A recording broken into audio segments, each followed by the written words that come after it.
పూజా మందిరంలో పొరపాటున కూడా ఉంచకూడని వస్తువులు. మనం ప్రతినిత్యం ఆ భగవంతుని పూజిస్తూ ఉంటాం.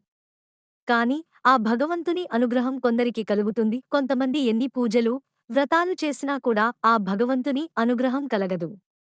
ఎందుకు జరుగుతుందో, మీ పూజ మందిరంలో ఎటువంటి వస్తువులు ఉంచడం వల్ల ఇలా జరుగుతుందో ఈ వీడియోలో మనం తెలుసుకుందాం. మొట్టమొదటిగా పూజ మందిరంలో పొరపాటున కూడా దివంగత వాళ్ళ ఫోటోలు ఉంచకూడదు.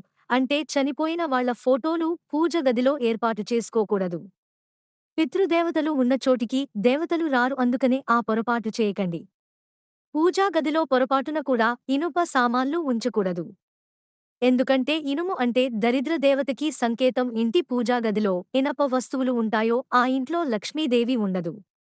దరిద్ర దేవత ఆసనంగా అక్కడే కూర్చుంటుంది. పగిలిపోయిన, విరిగిపోయిన దేవత ఫోటోలని పూజ మందిరంలో ఉంచకూడదు.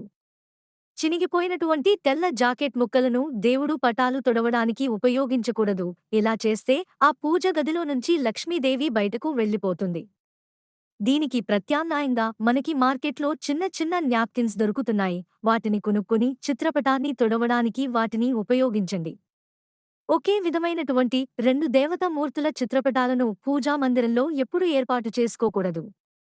ఒక్క చిత్రపటం మాత్రమే ఉండాలి. పూజ మందిరంలో మన బొటవేలు కన్నా ఎక్కువ సైజు ఉన్న దేవతా మూర్తులు విగ్రహాలను ఏర్పాటు చేసుకోకూడదు.